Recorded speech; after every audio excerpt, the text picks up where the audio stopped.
Okay, Nandita, I'm going to start with you first. It's 5th of September today. You've had many such days. How do you feel as a teacher today? Well, as a teacher, I still, despite all the problems that we've had to face as a community, I still celebrate the fact of being a teacher. I'd still love to be with my students. But I do find that symbolic occasions like this are often used to pay lip sympathy to teachers, whereas what is happening, especially in the last few years, with the thrust of the government on privatizing both school and college education, teachers have been kept in abysmal conditions, posts are not filled up. Your emphasis on public funded education is declining.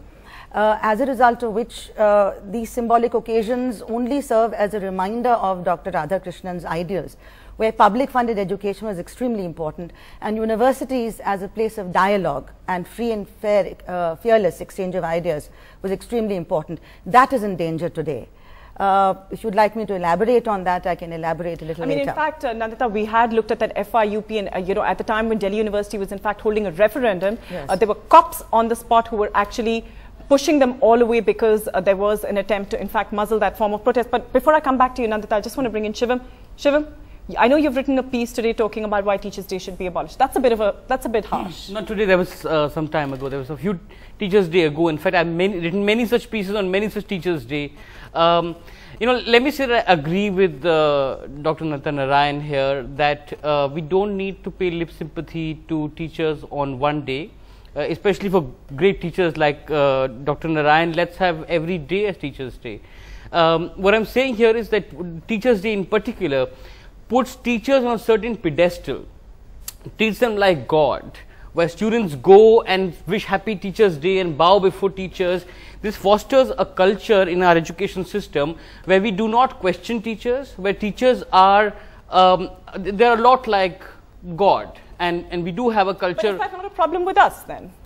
No, it's a problem with us, of course. It certainly doesn't make teaching less noble. It's a problem both ways. It's a problem with it's actually not. I know teachers who are themselves against Teachers' Day, and one such teacher who influenced my thoughts on Teachers' Day when I was in school.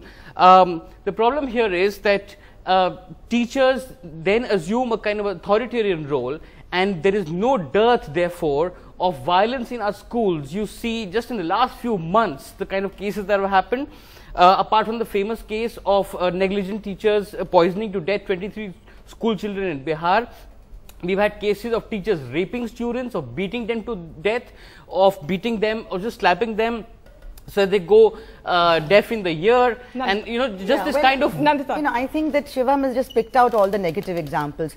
For every such example, there may be 100 cases of unsung heroes who have dedicated their lives for transforming the lives of their students, and they're not really talked about. And today, with the decline in moral standards all over in all sections of society, some of that is going to rub off on teachers as well. I think the question is not of how many good teachers are there versus how many bad teachers. How many teachers are fostering independent thinking and how many are not, how many are being authoritarian. I think the question that society has to decide today is whether they want good teachers or not. Are they going to entrust the minds of their children to people who are not really equipped for the job? If they want good teachers, then they'll have to make the service attractive. They'll have to make the conditions of working more attractive. They'll have to have conditions of academic freedom in universities and schools where people are able to voice their own opinion. Today in our university, the prime university of India, it has become extremely difficult for teachers to express themselves even on matters of curriculum,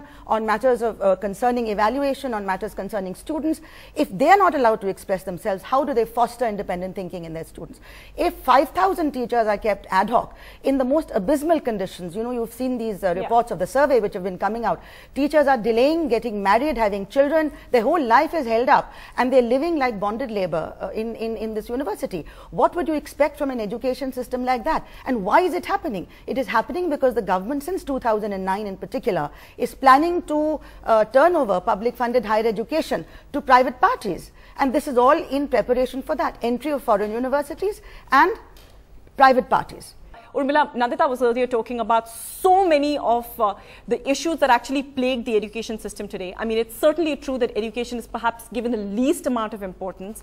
But, you have constantly argued for perhaps using this maybe as a reason to look for alternative types of education models? Yes, definitely. In fact, there is a growing homeschooling movement in worldwide, and especially in the US, where the numbers have crossed 2.5 million. And there are children who are now, I mean, there are adults now who have crossed their 30s. That's how long ago it started there. And in India, it's a growing movement now. I don't know the statistics yet, but there is a lot of unrest about how schools are happening. But today's Teachers' Day, and I'd rather focus on how important teachers can be. I think that children are the wealth of I mean, they're not the wealth, that's the wrong word, but they are the future. They're a treasure.